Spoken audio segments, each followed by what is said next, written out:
is there something you could say about your thoughts about the Cardano project that Charles Hoskinson leads? They've worked on some interesting ideas that mirror some of the ideas in Ethereum, proof of stake, working on smart contracts and all those kinds of things. Is there something, again, positive, inspiring that you could say? Are they a competitor? Is it a complementary technology? It's there's definitely interesting ideas in there. I mean, I do think Cardano takes a bit of a different approach than Ethereum in that, they really emphasize having these big academic proofs for everything. Whereas Ethereum tends to be more okay with heuristic arguments, and in part because it's just trying to do more faster. But there's definitely very interesting things that come out of IOHK research. So can you comment on that kind of idea? I, as sort of having a foot in research, enjoy Charles's kind of emphasis on papers and like deep academic rigor. What's the role of deep research rigor in the world of cryptocurrency? Interesting. I'm actually the sort of person who thinks deep rigor is overrated. The reason why I think deep rigor is overrated is because I think like the in terms of like why protocols fail, I think the number of failures that are outside the model is like bigger and more important than the failures that are inside the model. Right. So like if you take selfish mining, for example, like that original discovery from 2013 that showed how Bitcoin does, like, even if it has a 50% fault tolerance, assuming everyone's honest, it only has a 0 to 33% fault tolerance depending on your network model if you assume rational actors.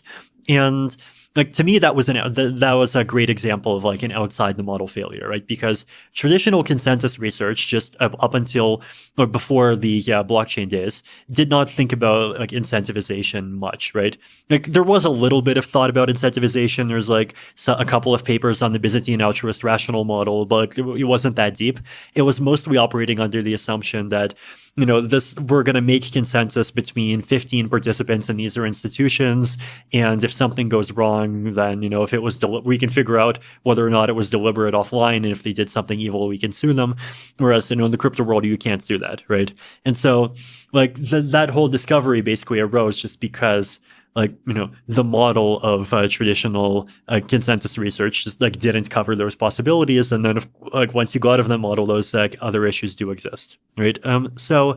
But then at the same time, like there definitely are protocols that turn out to be that do have failures inside the model. Like, this reminds me of the time when I think I found a bug in a proposed consensus implementation from either BitShares or EOS. This happened around the end of 2017.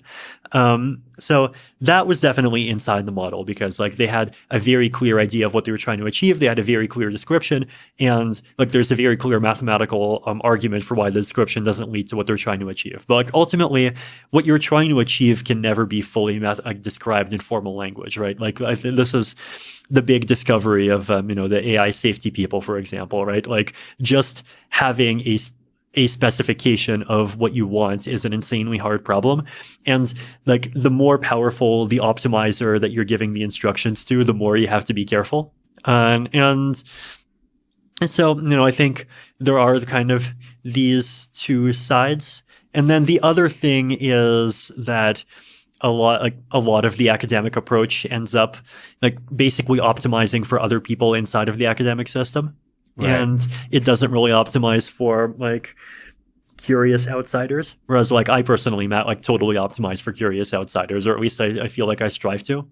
So I guess like that's my case for why I like tends to behave in ways that, occasionally traditional academic types criticize as being reckless. But on the other hand, there's definitely real benefits that come from like just taking a rigorous approach, especially when what the thing what the specification is of what you're trying to get, and like you're trying to kind of improve your way or provide protocols that actually provide that, and like exactly what you're looking for. I feel like realistically, you probably want to do both kinds of analysis.